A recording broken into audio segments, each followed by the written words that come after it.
اب اگلی آیت نمبر 37، اللہ تعالیٰ نے اس آیت میں بخیل لوگوں کی مذمت بیان کی۔ بخیل بخل سے نکلا ہے، اور بخیل کہتے ہیں کنجوسی کرنے والا، جس کو اللہ کریم نے دیا ہے اور پھر وہ کنجوسی اختیار کرے۔ پہلے اس پہ حدیث رسول سن لیں کہ نبی کریم صلی اللہ علیہ وسلم نے ارشاد فرمایا، وہ بندہ بڑا ناشکرا ہے جس کو اللہ تعالیٰ نے دیا ہے اور وہ لوگوں کے سامنے غریب ہونے کا انداز اپناتا ہے کہ میرے پاس تو ہے ہی کچھ نہیں۔ بہت سارے لوگ ایسے ہیں ہمارے معاشرے میں، فقط اس لیے وہ کسی غریب رشتہ دار کو یہ کہہ دیتے ہیں کہ بس یار گزارا ہو رہا ہے، بس گزارا ہو رہا ہے۔ غریب رشتہ دار پوچھتا ہے نا، ہاں جی چودھری صاحب کاروبار کیسا ہے، جناب نمبردار صاحب، چیئرمین صاحب کیسا جا رہا ہے کاروبار؟ بس یار گزارا ہو رہا، کی دسیے حالات بڑے مندے نے۔ پہلے ہی ذہن میں یہ آ جاتے کہ قرضہ نہ مانگ لے، اس کے کہیں حالات مندے نہ جا رہے ہوں تو اس کو کوئی ضرورت نہ پڑی ہو، تو پہلے ہی تو اللہ کریم جل جلالہ نے جو بخیل لوگ ہیں، یعنی جن کے پاس ہو پھر وہ اپنی مٹھی بند رکھیں، کنجوسی اختیار کریں، ان کے بارے میں سنیے اللہ تعالیٰ کا کیا فرمان ہے۔ اچھا پھر کچھ تو ہے کہ خود بخیل ہوتے ہیں، کنجوس، کچھ ایسے ہیں جو اپنی اولاد کو بھی آگے کنجوسی کا درس دیتے ہیں۔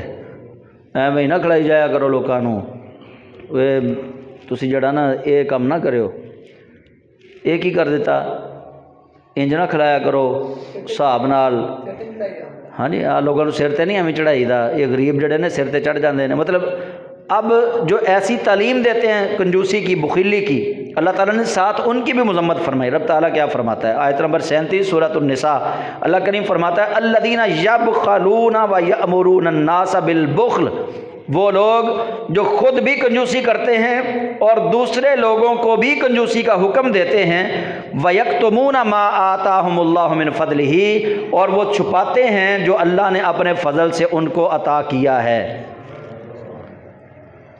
یہ دیکھیے اللہ کی ترتیب کیسی پیاری ہے۔ رب فرماتا ہے وہ لوگ جو خود کنجوسی کرتے ہیں، لوگوں کو کنجوسی کا درس دیتے ہیں، اور وہ چھپاتے ہیں اللہ کی اس نعمت کو جو رب نے اپنے فضل سے ان کو عطا کی ہے، تو رب فرماتا ہے سزا سن لو، وَأَعْتَدْنَا لِلْكَافِرِينَ عَذَابًا مُهِينًا، اللہ فرماتا ہے ان کے لیے کافر ہیں وہ لوگ، ان کے لیے ذلت والا عذاب تیار کر رکھا ہے میں نے۔ اب یہ ذرا اس کو بالکل آپ ڈیپلی جا کے سوچیں گے تو سمجھ آئے گی۔ اللہ نے کہا کنجوسی کرنے والا، کنجوسی کا حکم دینے والا، اور اللہ کے فضل کو چھپانے والا، یہ کہہ کے اللہ کہہ رہا وَآتَدْنَا لِلْكَافِرِينَ، اللہ نے کافروں کے لیے تیار کیا ہے عذاب مہینہ، ذلت والا عذاب۔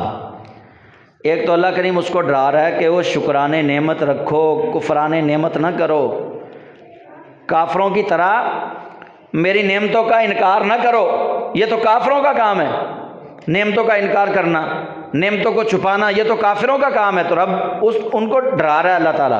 اللہ فرماتا ہے وَآتَدْنَا لِلْكَافِرِينَ عَذَابًا مُهِينًا، جیسے کوئی ٹیچر بچوں کو کہے کہ سن لو جڑا کل نو کام نہ کر کے آیا انہوں بڑی پھینٹی لگے گی، انہوں ایس سوٹی دے نال پھینٹی لگے گی، یا ایس سوٹی نال پھینٹی لگے گی، یا انہوں الٹا لٹکا دیں گے، ہاں جی۔ یا پھر کسی کے سامنے ٹیچر کسی ایک کو پھینٹی لگاتا ہے قصوروار کو، باقیوں کو ڈراتا ہے کہ دیکھ لو پھر جڑا کام نہیں نہ کر کے آتا انہوں انج دی سزا ملتی ہے۔ تو گویا اللہ کریم کا اسلوب دیکھیے، مالک کیسا علام الغیوب ہے۔ اللہ ہمارے ذہنوں کے مطابق، ہمارے ذہنوں کے مطابق اللہ کریم نے قرآن کریم کو آسان فہم جو ہے وہ ہمیں دیا ہے۔ کنجوسی کرنے والا، کنجوسی کا حکم دینے والا، اور اللہ کا دیا ہوا رزق فضل اس کو چھپانے والا، لوگوں کے سامنے غربت کا ناٹک کرنے والا، اللہ فرماتا ہے وَأَعْتَدْنَا لِلْكَافِرِينَ عَذَابًا مُهِينًا، اور ہم نے کافروں کے لیے تیار کیا ہے ذلت والا عذاب۔ تو گویا رب یہ کہنا چاہ رہا ہے کہ اوے کافراں والے کام نہ کرو، نہ کنجوسی کرو، نہ اپنی اولاد نو کنجوسی کرن دا حکم دیو، تے جے اللہ نے تانوں دتا ہے تے او دے دتے چوں ضرور دیو۔ غریب رشتہ دار نو ویکھ کے تے اللہ فرماندا ہے اے نہ کہو کہ بس جی گزارا ہو رہا، مہنگائی بڑی ہے، ہن تے جڑا نا بس حالات کوئی نہیں رہے۔ تو رب تعالیٰ نے اس سے منع فرمایا ہے۔ اور آگے پھر مذمت ہے کن لوگوں کی؟ جو اپنا مال دکھاوے کے لیے تقسیم کرتے ہیں لوگوں میں۔ اللہ کریم جل جلالہ فرماتا ہے آیت نمبر 38، والذین ينفقون اموالهم رئاء الناس، اور وہ لوگ جو لوگوں کو دکھاوے کے لیے اپنا مال تقسیم کرتے ہیں، لوگوں میں مال بانٹتے ہیں، رئاء الناس، لوگوں کو دکھانے کے لیے، ولا یؤمنون باللہ ولا بالیوم الآخر، اور نہ وہ اللہ پر ایمان لاتے ہیں نہ یوم آخرت پر ایمان لاتے ہیں۔ اس میں پولیو کے قطرے پلانے والے بڑے، وہ یقیناً کام بڑا اچھا ہے کہ ہمارے بچے معذوری سے بچ رہے ہیں، ٹھیک ہے۔ ایڈ کہاں سے آ رہی ہے؟ امریکہ سے، اور بھی بہت ساری ویکسینیشنز ہیں جو ادھر سے آ رہی ہیں۔ ہمیں بظاہر دیکھنے کو کام تو بڑا اچھا ہے کہ وہ ہماری تعلیم پہ پیسے وہ خرچ کر رہے ہیں، میڈیسن پہ وہ پیسے خرچ کر رہے ہیں فری، تو پھر ہمارے کچھ ایک طبقہ ہے ہمارے ہاں لبرل، ایک طبقہ اس سے اوپر ہے سیکولر، تو یہ پھر کہتے ہیں جی دیکھو جی یہ مسلمان جو ہے نا، یہ مولوی جو ہیں یہ ان پہ اہمی فتوے لگا رہے ہیں، وہ تو اللہ کے راستے میں اتنا دے رہے ہیں، بلکہ ہمارے بہت سارے لوگ چنیوٹ ربوہ میں قادیانیوں کا ایک دواخانہ ہے، وہاں سے فری دوائی لینے کے لیے جاتے ہیں وہاں پہ۔ اتنے مطلب کم ہمت اور کم دل اور کم ظرف مسلمان بھی ہیں۔ وہ جی پھر کیا ہوا؟ کام تو نیکی کا کر رہا ہے نا، وہ مرزئی ہے تو پھر کیا ہوا؟ قادیانی ہے تو پھر کیا ہوا؟ تو یاد رکھیے گا، قادیانیوں سے حسن سلوک کرنے والے اور قادیانیوں سے نرم رویے سے ملنے والے قیامت والے دن جب رسول خدا سرور انبیاء کے سامنے جائیں گے، لگ پتہ جائے گا کہ کیسی ہم نے ان سے بنا کے رکھی ہے۔ قیامت والے دن تو پھر یہی ہونا ہے نا، یا رسول اکرم کے چاہنے والے آئیں گے یا رسول اللہ سے دغا کرنے والے آئیں گے، دو ہی گروہ ہونے، تیسرا تو ہونا کوئی نہیں۔ تو دیکھنا کبھی رسول اللہ سے دغا کرنے والوں کی صف میں کھڑا ہونے والا کام نہ کرنا۔ تو اللہ کریم فرماتا ہے وہ لوگ جو اللہ پہ ایمان نہیں لاتے، یوم آخرت پر بھی ایمان نہیں لاتے، لیکن وہ لوگوں کو دکھانے کے لیے مال بڑا خرچ کرتے ہیں۔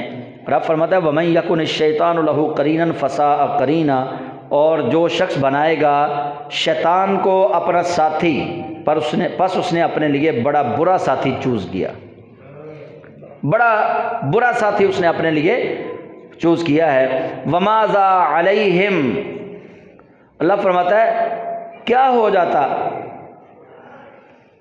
ماذا کیا ہو جاتا، لو آمنوا، اگر وہ ایمان لے آتے، باللہ والیوم الآخر، اللہ پر اس کے اور یوم آخرت پر، ان پر کیا آفت آ جاتی اگر وہ ایمان لے آتے اللہ پر اور یوم آخرت پر۔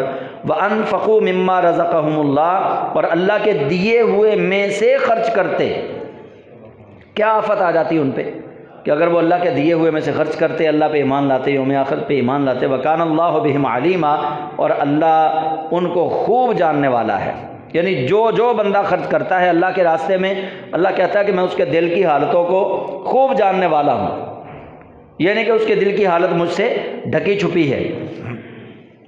إِنَّ اللَّهَ لَا يَظْلِمُ مِثْقَالَ ذَرَّةٍ، اب یہاں پہ آ کے اللہ تعالیٰ نے ایک ان پڑھ طبقے کی الجھن کی سلجھن دی ہے۔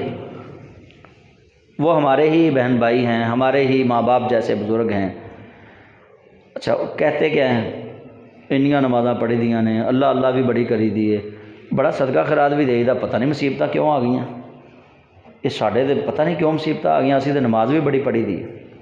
اچھا وہ نیکی کرتے ہیں، ساتھ وہ مثالیں پیش کرتے ہیں، فلانا بندہ وہ دیکھ لو سودی کاروبار کرتا ہے جناب، گڈیاں تے جناب کوٹھیاں بنگلے، وہ تے اتنا کرم اللہ دا، وہ اللہ کا کرم نہیں ہے، وہ جو غلط کام کر کے پیسے کماتا ہے وہ اللہ کا کرم والا نہیں ہے۔ یہ دنیا چمکتے ہوئے سونے کی مانند ہے، اور ہر چمکتی چیز سونا نہیں ہوتی، ہمارے بزرگوں نے بتایا ہوا ہے ہمیں۔ تو اللہ کریم جل جلالہ کا فیصلہ سن لو، اور آپ فرماتا ہے جو کوئی نیکی کرتا ہے، کتنی، اللہ فرماتا ہے ذرہ، جو ایک ذرہ برابر بھی نیکی کرتا ہے اللہ اس کی نیکی کو رائے گا نہیں جانے دے گا۔ ان اللہ لا یظلم مثقال ذرہ، اللہ کسی کے ذرہ برابر کسی پہ اللہ تعالیٰ ظلم نہیں کرتا۔ یہ تو ظلم میں آئے گا نا پھر، کہ ایک بندے نے راستے سے کانٹا ہٹایا ہے اور اس کو دیا کچھ نہ جائے۔ اللہ کریم جل جلالہ فرماتا ہے کہ میں نہیں کسی پہ ظلم کرتا، ذرہ برابر بھی کسی پہ ظلم نہیں ہوتا۔ وَإِن تَكُ حَسَنَةً يُضَاعِفْهَا، اور اللہ فرماتا ہے میری تو شان یہ ہے کہ جو کوئی نیکی کرتا ہے میں اس کو دگنی نیکی عطا فرماتا ہوں۔ آپ کو بڑی دفعہ میں نے حدیث پاک سنائی ہے کہ رسول خدا صلی اللہ علیہ وسلم کا فرمان ہے کہ بندہ مومن جب ارادہ کرتا ہے تو یہ اس کندھے پہ بیٹھا فرشتہ فٹافٹ اس کو حکم ہے کہ نیکی لکھ دو، یہ ایک نیکی لکھ دیتا ہے۔ اور جب بندہ ابھی ارادہ کیا تو ایک نیکی لکھ دی، جب بندہ نیکی کر لیتا ہے تو اللہ کی طرف سے اس فرشتے کو حکم ہے کہ اب ایک نہیں 10 نیکیاں لکھ دو۔ تو اللہ کریم فرماتا ہے وَإِن تَكُ حَسَنَةً يُضَاعِفْهَا، اور اگر کوئی نیکی ہو تو اس کو دگنا کر دیتا ہے اللہ۔ وَيُؤْتِي، اور وہ عطا کرتا ہے مِن لَدُنْهُ أَجْرًا عَظِيمًا، اپنی بارگاہ سے اجر عظیم عطا فرماتا ہے۔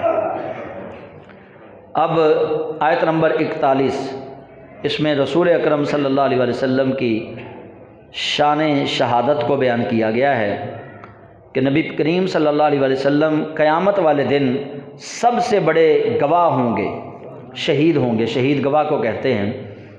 اللہ کریم فرماتا ہے فَكَيْفَ إِذَا جِئْنَا مِن كُلِّ أُمَّةٍ بِشَهِيدٍ، کیسا وہ منظر ہوگا جب ہم ہر امت سے گواہ لائیں گے، کیسا وہ منظر ہوگا جب ہم ہر امت سے گواہ لائیں گے۔ ہر نبی کی امت سے اللہ تعالیٰ پوچھے گا کہ بتاؤ بھائی اس نبی نے تمہیں تبلیغ کی تھی یا نہیں کی تھی۔ جتنے نبیوں کے منکرین ہوں گے وہ سارے مکر جائیں گے قیامت والے دن۔ سب سے زیادہ بنی اسرائیل والے، وہ انکار کریں گے، نہیں یا اللہ یہ موسیٰ نے بھی جھوٹ بولا، عیسیٰ نے بھی جھوٹ بولا، ہود نے بھی جھوٹ بولا، یعقوب نے بھی جھوٹ بولا۔ مطلب وہ سارے جو ہیں اپنے باپ داداؤں کو بھی جھٹلائیں گے، اللہ کے نبیوں کو بھی جھٹلائیں گے، انکار کریں گے سارے، نہیں یا اللہ کوئی نہیں، انہوں نے ہمیں تبلیغ کی ہی نہیں، سارے مکر جائیں گے۔ اللہ فرماتا ہے فَكَيْفَ إِذَا جِئْنَا مِن كُلِّ أُمَّةٍ بِشَهِيدٍ، کیسا وہ منظر ہوگا جب ہم ہر امت سے گواہ لائیں گے کہ آؤ بھئی گواہی دو۔ اور پھر رب فرماتا ہے وَجِئْنَا بِكَ، وَجِئْنَا، اور ہم لائیں گے بِكَ، اے محبوب آپ کو، پھر ہم لائیں گے آپ کو عَلَىٰ هَٰؤُلَاءِ شَهِيدًا، سب پر گواہ بنا کر پھر آپ کو لائیں گے۔ قیامت والا دن ہوگا، سارے نبیوں کا لوگ انکار کر دیں گے، اللہ پھر اپنے محبوب سے پوچھے گا محبوب تو بتا کون سچا ہے ان میں سے، یہ نبیوں نے سچ بولا ہے یا ان کے امتیوں نے سچ بولا ہے؟ اللہ فرمائے گا حبیب تو بتا، حبیب ان میں سے کون سچا ہے؟ یہ نبی ان کی بات سچی ہے، حالانکہ اللہ کو تو پتہ ہے۔ اللہ فرماتا ہے وَجِئْنَا بِكَ، اے محبوب پھر ہم آپ کو لے کر آئیں گے عَلَىٰ هَٰؤُلَاءِ شَهِيدًا، ان سب پر گواہ بنا کر۔ پھر نبی پاک علیہ السلام فرمائیں گے یا اللہ تیرے نبیوں نے سچ بولا، ان کی امتوں نے جھوٹ بولا۔ ہاں جی، کیا خوب کسی نے کہا ہے کہ فقط اتنا سبب ہے انعقاد بزم محشر کا، کہ لو بس اینی گل ہے، اللہ نے میدان محشر سجاونا کیوں ہے؟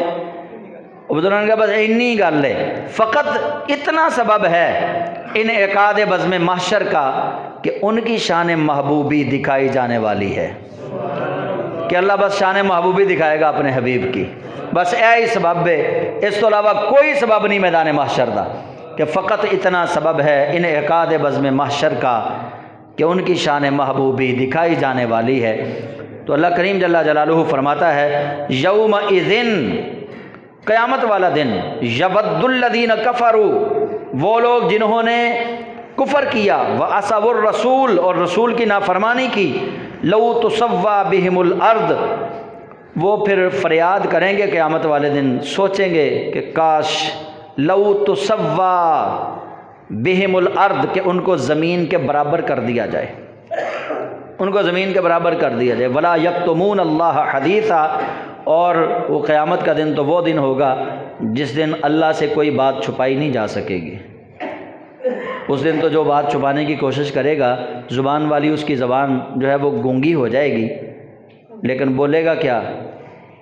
ہاتھ، پیر، جسم کا رواں جو ہے وہ بولے گا، اللہ سے کوئی بات نہیں چھپائی جا سکے گی۔